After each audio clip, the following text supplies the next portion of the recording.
국가정보원의 적폐청산 태스크포스 활동이 관심을 끌고 있죠. 특히 이명박 정부 시절에 국정원에서 이른바 민간인 댓글 부대를 운영했다는 발표가 있은 후에 정치권에서는 이 기회에 적폐청산을 확실히 해야 된다.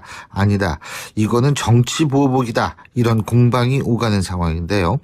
나 역시 피해자다. 이렇게 나선 분이 계십니다. 바로 여러분이 잘 아시는 이재명 성남시장인데요. 전화 연결해서 입장 직접 들어보겠습니다. 시장님 안녕하십니까? 네, 안녕하세요. 이재명입니다. 요새 예능 프로그램에서 자주 봬요. 네? 그렇군요. 네. 아니 근데 예능 프로그램 나가시니까 본인은 어떤 생각이 드세요? 저한테는 기회 요인일 수도 있죠. 국민들 입장에서는 정치인이 실제로 저렇게 사는구나, 그냥 보통 사람이구나 이렇게 생각하는 면도 있을 것 같고요. 네. 또 저희 입장에서는 일면만 또 제가 또는 공격적 요소를 가진 사람이어서 이렇게 너무 그런 거를 누그러뜨릴 수 그런 있다. 점들을 조금 해소하고 실제 있는 모습대로 보여줄 수 있는 그런 좀 좋은 점이 있는 것 같습니다. 예. 아니 사람들이 사모님 칭찬도 많이 하더라고요. 저보고 집에서 먼저 경선하고 나오라고 이런 얘기하고 그럽니다. 그죠. 네. 네. 자, 감사합니다. 근데 이재명 시장께서 나 역시 피해자다 이런 네네. 말씀이시다. 어떤 내용입니까 이게? 대체적으로 저희에 대해서 부정적 이미지를 가진 국민들이 아는 얘기라고 하는 게 이제 종북, 또 가족한테 욕했다는 폐륜, 또 논문 표절, 이런 거였는데요. 네. 이게 2012년부터 시작된 일이었고, 예. 네, 여기 이 종북, 폐륜, 표절 이런 얘기 배후에 전부 국정원이 실제로 끼어 있었습니다. 구체적인 증거가 있으세요? 물론 있죠. 첫째로 이게 시작된 것이 2012년이었는데 네. 그때 당시 통진당 수사가 시작된 시점이었는데요. 저희 가족한테 국정원 직원 김 과장이라는 친구가 이제 접근을 해가지고 예. 가족 분란을 만들어냈죠. 저희 형님한테 이재명이 간첩 30명하고 9월 말까지 구속된다. 간첩이다. 이렇게 얘기를 하는 거죠. 그러니까 우리 형님은 그 말을 100% 믿고 이제 국정원에 계속 출입하고 이러면서 저를 이제 종북 시장이다, 북한을 추종하는 시장이다 이런 식으로 대대적인 공개적 공격을 시작해서 집안 분란이 생겨나서 결국은 아주 안 좋은 일이 벌어졌죠. 그게 또 대대적으로 문제됐고요. 또 하나 이게 이제 종북 폐륜 시작이 됐던 겁니다. 또 하나는 이제 좀 전에 말씀드린 2012년부터였고 2013년에는 이제 논문 표절 얘기가 이제 문제가 되기 시작했는데 석사학위 논문이죠. 그 석사학위 논문을 가지고 국정원에 그 사람은 제가 이름을 압니다. 김 XX라고 하는 이 국정원 직원이 이제 해당 대학에 가가지고 이 논문 표절 이거 문제를 왜 해결을 안 하냐, 빨리 취소해라 이런 취지 압력을 가했고요. 근데 그건 녹음도 돼 있죠. 근데 그 후에 제가 최근에 제가 이제 이 별로 문제 없는 논문이다라는 최종 통보를 받았는데 대학에서 그 사이에 제가 하나 또 새롭게 알아낸 사실이 뭐냐면 이 해당 대학에서 회의록, 학칙 이런 것들을 조작을 했더라고요. 조작을 해서 예. 심사할 수 없는 논문을 심사했다고 하고 또 학칙을 저 때문에 바꿨다가 또 바꾸고 이런 행위가 드러나서 결국은 학교가 자기 졸업생을 공격을 한 건데 그럴 이유가 없지 않습니까 보통은 서류 조작까지 해가면서. 그래서 요거를 제가 공개적으로 곧 문제 삼을 생각인데 요거를 보면 해당 대학이 국정원의 압력 때문에 어쩔 수 없이 강요받았던 정황이죠. 서류 조작까지 해가면서 국정원이 논문 표절로 밀어붙였고 해당 대학은 근거도 없이 표절로 곧 취소할 것이다라는 언론 플레이까지 해가면서 학칙 만들어내고 또 고치고 회의록 만들고 이런 것들을 했던 걸 보면 국정원이 배후에서 심각한 압력을 행사했던 걸로 생각이 됩니다. 지금 국정원 TF에서 그럼 이 부분 조사하고 있는 것으로 알고 계세요? 저는 일단 이 자료들을 국정원 TF로 보냈죠. 국정원 TF에서 판단할 텐데 조사해야죠. 있을 수 없는 일 아닙니까? 근데 여기 좀 근본적인 뿌리를 보면 2011년 정도에 청와대가 성남시를 석 달간 내사하고 뭐 40쪽짜리 보고서를 만들어서 당시에 임태희 비서실장이 이명박 대통령한테 직접 직보했다라는 그런 보도가 있어요. 근데 그걸로 보면 그때부터 이게 기획돼서 뭐 체계적으로 계속됐던 것 같습니다. 근데 이제 이거는 여론 조작이 아니라 정치인 이 사찰 압력이죠, 그죠? 사찰 뭐 정치 공작이죠. 정치 공작, 그죠? 선거 개입 정치 공작이에요. 그 이명박 전 대통령에 대한 수사가 있을 수밖에 없다고 보십니까? 당연히 해야죠. 저는 뭐 4대강 예를 들면 각종 법령까지 어겨가면서 막 밀어붙였던 저는 그 거의 국고손실죄에 해당된다고 보고요.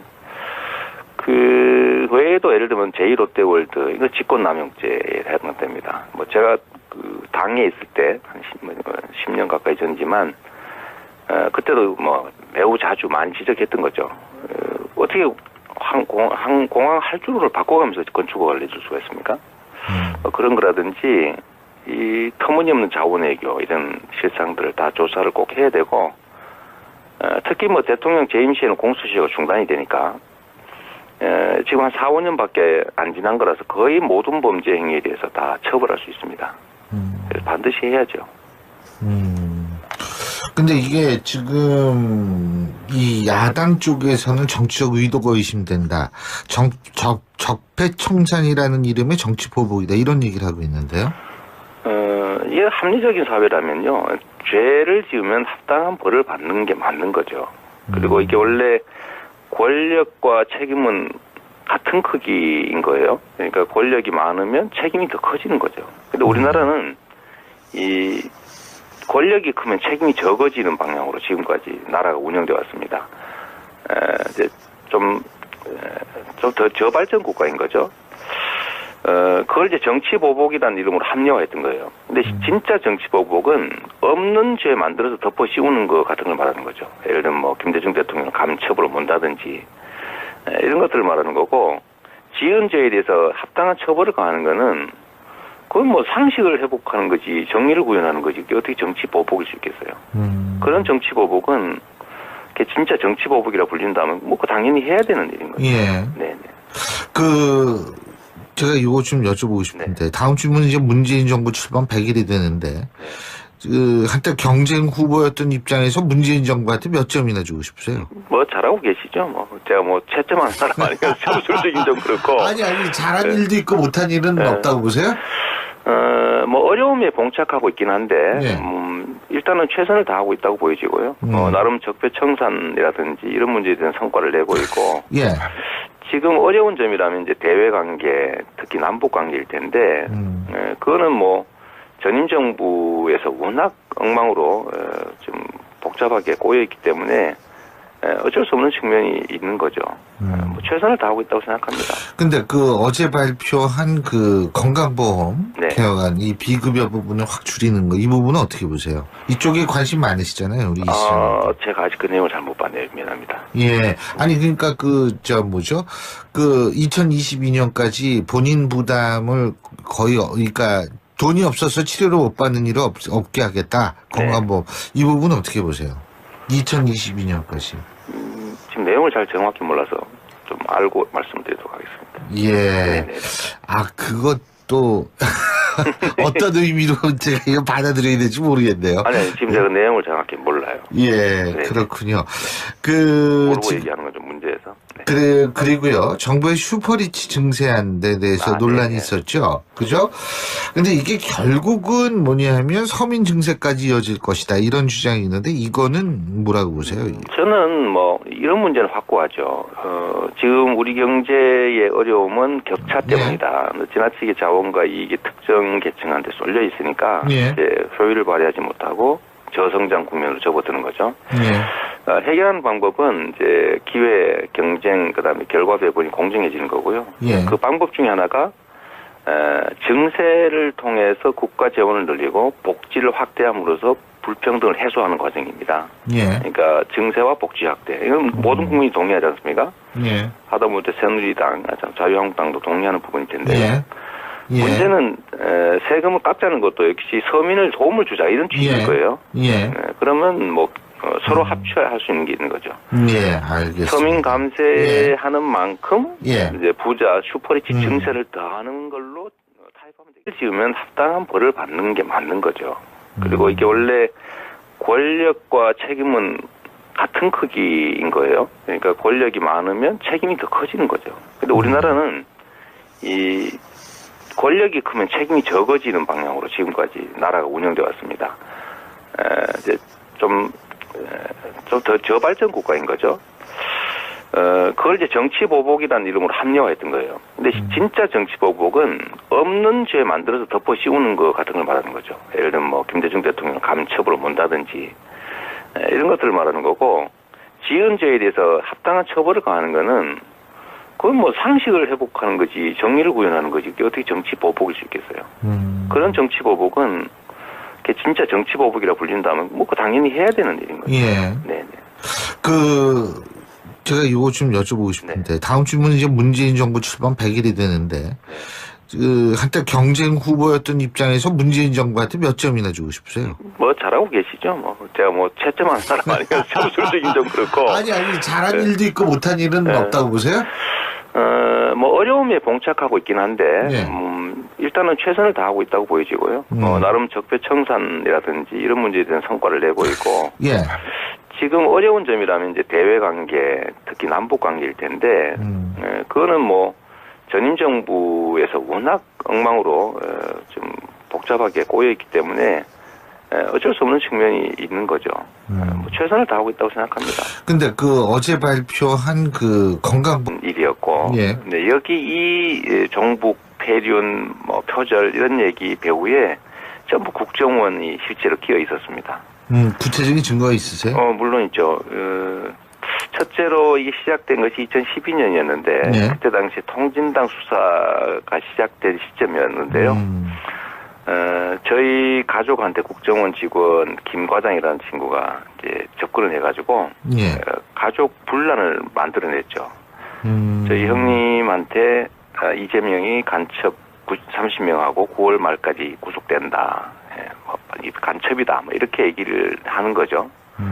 그러니까 우리 형님은 그 말을 100% 믿고 이제 국정원에 계속 출입하고 이러면서 저를 이제 종북 시장이다. 북한을 추종하는 시장이다. 이런 식으로 대대적인 공개적 공격을 시작해서 집안 분란이 생겨나서 결국은 뭐 아주 안 좋은 일이 벌어졌죠. 그게 또 뭐 대대적으로 문제됐고요. 또 하나 이게 이제 뭐 종북 폐륜 뭐 시작이 됐던 겁니다. 또 하나는 이제 좀 전에 말씀드린 2012년부터였고 2013년에는 이제 논문 표절 얘기가 이제 문제가 되기 시작했는데 석사학위 논문이죠. 그 석사학위 논문을 가지고 국정원에 그 사람은 제가 이름을 압니다. 김 XX라고 하는 이 국정원 직원이 이제 해당 대학에 가가지고 이 논문 표절 이거 문제를 왜 해결을 안 하냐, 빨리 취소해라, 뭐 이런 취지 압력을 가했고요. 근데 그건 뭐 녹음도 돼 있죠. 근데 그 후에 제가 최근에 제가 이제 뭐 이거 별로 문제 없는 논문이다라는 최종 통보를 받았는데 대학에서 그 사이에 제가 하나 또 새롭게 알아낸 사실이 뭐냐면 이 해당 대학에서 회의록, 뭐 학칙 이런 것들을 막 조작을 했더라고요. 조작을 해서 예. 심사할 수 없는 뭐 논문을 심사했다고 하고 또 학칙을 저 때문에 바꿨다가 또 바꾸고 막 이런 행위가 드러나서 결국은 학교가 자기 졸업생을 공격을 한 건데 그럴 이유가 없지 않습니까 보통은 서류 조작까지 해가면서. 그래서 요거를 제가 공개적으로 곧 문제 삼을 생각인데 요거를 보면 해당 대학이 국정원의 압력 때문에 어쩔 수 없이 강요받았던 정황이죠.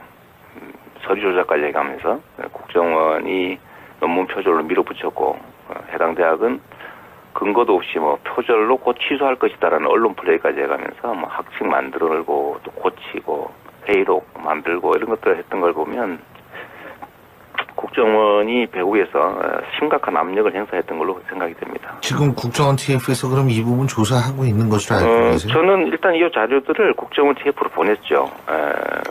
뭐 국정원 TF에서 판단할 텐데 조사해야죠. 사실 있을 수 없는 일 아닙니까? 근데 여기 좀 근본적인 뿌리를 보면 2011년 정도에 청와대가 상남 국가정보원의 적폐청산 태스크포스 활동이 관심을 끌고 있죠. 특히 이명박 정부 시절에 국정원에서 이른바 민간인 댓글 부대를 운영했다는 발표가 있은 후에 정치권에서는 이 기회에 적폐청산을 확실히 해야 된다. 아니다. 이거는 정치보복이다. 이런 공방이 오가는 상황인데요.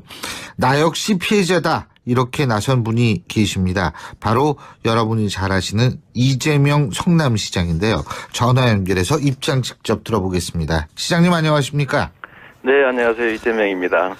요새 예능 프로그램에서 자주 봬요. 네? 그렇군요. 네. 아니 근데 예능 프로그램 나가시니까 본인은 어떤 생각이 드세요? 뭐 저한테는 기회 요인일 수도 있죠. 국민들 입장에서는 정치인이 실제로 저렇게 사는구나, 그냥 보통 사람이구나 이렇게 생각하는 면도 있을 것 같고요. 네. 또 저희 입장에서는 일면만 또 제가 또는 공격적 요소를 가진 사람이어서 뭐 이렇게 너무 그런 거를 누그러뜨릴 수 그런 있다. 점들을 조금 해소하고 실제 있는 모습대로 보여줄 수 있는 뭐 그런 좀 좋은 점이 있는 것 같습니다. 예. 아니 뭐 사람들이 사모님 칭찬도 많이 하더라고요.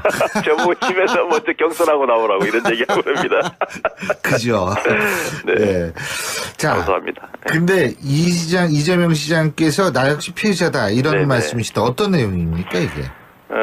뭐 대체적으로 저희에 대해서 부정적 이미지를 가진 국민들이 아는 얘기라고 하는 게 이제 종북, 또 뭐 가족한테 욕했다는 폐륜, 또 뭐 논문 표절 뭐 이런 거였는데요. 네. 이게 2012년부터 시작된 시를 석 달간 내사하고 뭐 40쪽짜리 보고서를 만들어서 당시에 임태희 비서실장이 이명박 대통령한테 직접 직보했다라는 그런 보도가 있어요. 근데 그걸로 보면 그때부터 이게 기획돼서 뭐 체계적으로 계속됐던 것 같습니다. 근데 이제 이거는 여론 조작이 아니라 정치인 이 사찰 압력이죠, 그죠? 사찰 뭐 정치 공작이죠. 정치 공작, 그죠? 선거 개입 정치 공작. 그 이명박 전 대통령에 대한 수사가 있을 수밖에 없다고 보십니까? 당연히 해야죠. 저는 뭐 4대강 예를 들면 각종 법령까지 어겨가면서 막 밀어붙였던 저는 그 거의 국고손실죄에 해당된다고 보고요. 그 외에도 예를 들면 제2롯데월드 이거 직권남용죄에 해당됩니다. 뭐 제가 그 당에 있을 때 한 10년 가까이 전이지만 그때도 뭐 매우 자주 많이 지적했던 거죠. 어떻게 공항 할주로를 바꿔가면서 건축을 해줄 수가 있습니까? 그런 거라든지 이 터무니없는 자원외교 이런 실상들을 다 조사를 꼭 해야 되고 특히 뭐 대통령 재임 시에는 공수처가 중단이 되니까 지금 한 4, 5년밖에 안 지난 거라서 거의 모든 범죄 행위에 대해서 다 처벌할 수 있습니다. 그래서 반드시 해야죠. 근데 이게 지금 이 야당 쪽에서는 정치적 의도가 의심된다. 적폐청산이라는 이름의 정치 보복이다. 이런 얘기를 하고 있는데요. 이게 합리적인 사회라면요. 죄를